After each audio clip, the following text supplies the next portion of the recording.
Hi friends, பாருங்க என்னோட கடை எப்படி இருக்குன்றது. இன்றைக்கி வந்து தீபாவளி பர்ச்சேஸ்க்காக வேண்டி போயிருந்தேன். நம்ம கடைக்கு கொஞ்சம் திங்ஸ் வாங்க வேண்டியது இருந்துச்சு, அதனால் போயிட்டு வந்தேன். எங்கள் நேற்று சந்தை இல்லையா, கடையே அப்படியே அலங்கோலமாக இருக்குது. இதை ஃபுல்லாக எல்லாம் நீட்டாக அடிக்கிட்டு நாளைக்கு வந்து நம்மளோட ட்ரவலி வந்துடும்.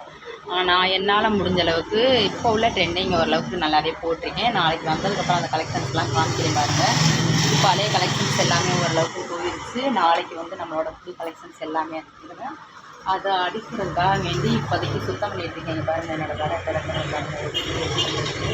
நேற்று வந்து நம்ம ஏரியாவில் சந்தைனாலே ஃபேன்சி ஐட்டம் கொஞ்சம் நல்லாவே போகும். அதனால் வேண்டி நேற்று அப்படியே நைட்டு எடுத்து வச்சுட்டு நானும் என் பையனை கிளம்பிட்டோம். இன்றைக்கி வந்து சுத்தம் பண்ணுறதுக்கான வாய்ப்பு கண்டிப்பாக எனக்கு ரொம்ப லேட் ஆயிடுச்சு. போய் பர்ச்சேஸ்லாம் முடிச்சுட்டு வர்றதுக்கே ரொம்ப லேட் ஆயிடுச்சு. அதனால் என்னால் கடையை சுத்தம் பண்ண முடியல. நம்ம கடைக்கு வந்து நேற்றுலேருந்து ஒரு அக்கா தைக்க வந்துட்டுருக்காங்க. அவங்க வந்து தைச்சிட்டு மதியானம் 2 மணிக்கெல்லாம் கிளம்பிட்டாங்க. அதனால் இப்போ தான் சுத்தம் பண்ணிகிட்ருக்கேன். ஓகே, பாய்.